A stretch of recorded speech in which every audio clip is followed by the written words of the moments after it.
बहुत सारे लोगों के मन में सवाल आता है कि मेडिकल साइंस तो ये कहती है, क्योंकि हम मेडिकल साइंस पे काम करते हैं, कि मेडिकल साइंस कहती है कि थाइमस एक ऐसी ग्लैंड है जो प्यूबर्टी यानी कि यौवन अवस्था के दौरान जब हम 15 से 16 साल में पहुंचते हैं तो धीरे धीरे ये हाइपो कंडीशन में चली जाती है। अगर एक वर्ड यूज करूं तो उसको बोलते हैं एट्रोफी आ जाती है ना, एट्रोफी आती है। तो मेडिकल साइंस ने ये बोला कि थाइमस ग्लैंड 15-16 साल के बाद धीरे धीरे काम करना बंद कर देती है और धीरे धीरे सिकुड़ना शुरू कर देती है और उसमें एट्रोफी आ जाती है। तो फिर हम न्यूरोथेरेपी में थाइमस पर इतना जोर क्यों देते हैं जब उसमें एट्रोफी आ गई है, यानी कि वो काम ही नहीं कर रही है। तो आपको एक बात बताता हूं कि मान लीजिए मेरी माँ, जब मैं छोटा था तो हमारी मम्मी ही खाना बनाती है घरों में। मैं 20 साल का होगा तो भी मम्मी बनाती है। मेरी एक दिन शादी हो गई, ठीक है, तो वाइफ आती है। अब खाना कौन बना रही है? वाइफ बना रही है। लेकिन वाइफ कभी अगर मायके चली जाए तो हमारे घर में खाना बनेगा नहीं बनेगा? भाई बनेगा, माँ है ना। क्योंकि माँ खाना बनाना भूल थोड़ी गई है, उसने खाना बनाना छोड़ा ही तो है। यानी कि उसने अपनी जिम्मेदारियों को अब बहू को सौंप दिया है ना। तो जब भी अगर हमारे को इम्यूनिटी की बात पड़ती है, क्योंकि हम थाइमस को किस लिए यूज करें? इम्यूनिटी के लिए यूज करते हैं। हम थाइमस को यूज करते हैं मिनरल्स के लिए, कि बॉडी के अंदर मिनरल्स डालें। अब चूंकि थाइमस का काम क्या था? इम्यूनिटी का था। बच्चों में जब 15 से 16 साल तक जब बच्चे होते हैं तो मेन काम थाइमस ही इम्यूनिटी का देखता है। लेकिन अब पूरा का पूरा लिम्फेटिक सिस्टम डेवलप हो गया।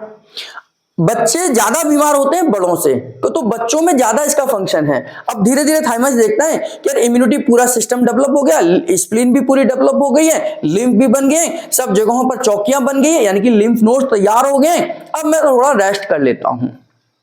तो वो धीरे धीरे रेस्ट करता है और थोड़ा थोड़ा श्रिंक हो जाता है, जैसा मेडिकल साइंस कहती है।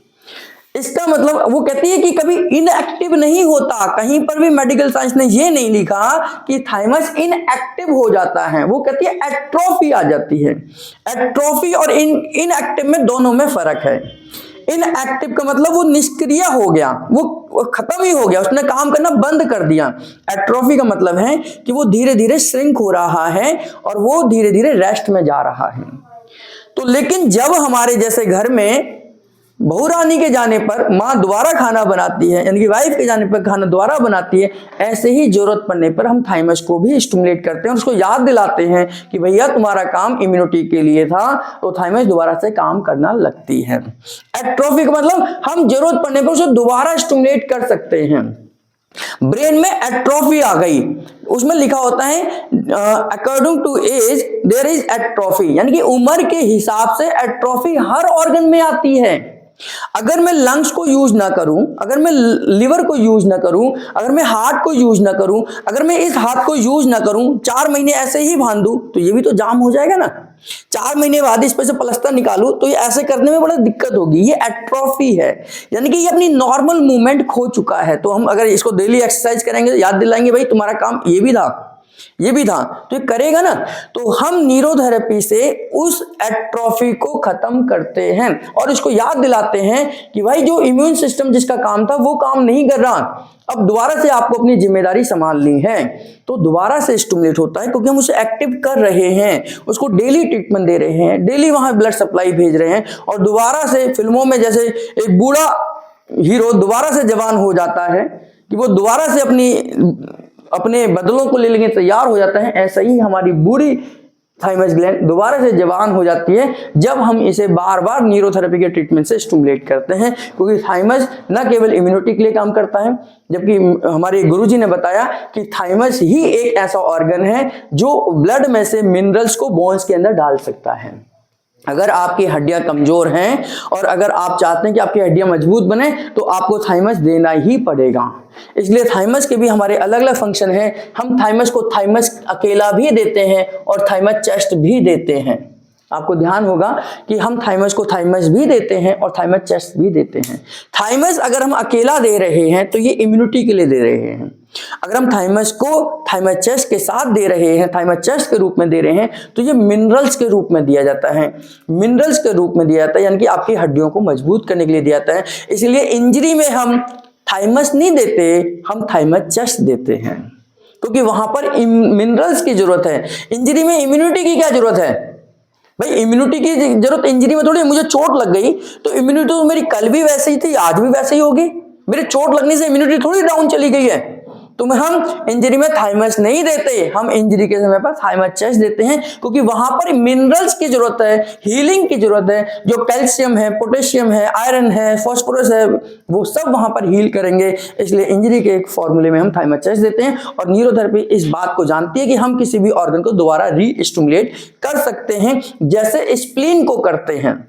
आपकी जानकारी के लिए बताता हूं, जब बच्चा मां के गर्भ में होता है तो स्प्लीन उस बच्चे के लिए ब्लड बनाने का काम करती है।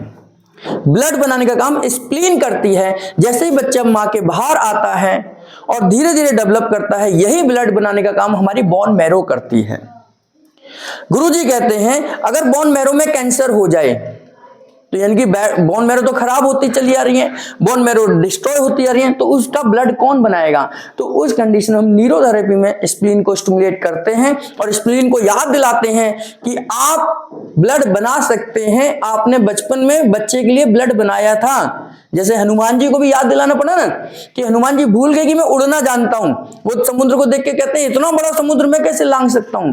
तो जामवंत जी उन्हें याद दिलाते हैं कि आपने बचपन में सूर्यदेव तक पहुंच गए थे और सूर्यदेव को मुंह के अंदर रख लिया था। ये समुद्र तो बहुत छोटा है, सूर्य की दूरी तो बहुत करोड़ों किलोमीटर की है, ये समुद्र बहुत छोटा है। जब उन्हें याद आता है, इसीलिए उनको पवन पुत्र कहते हैं ना, तो वो एक छलांग लगाते हैं राम जी का नाम लेकर और वो दूसरी जगह पहुंच जाते हैं।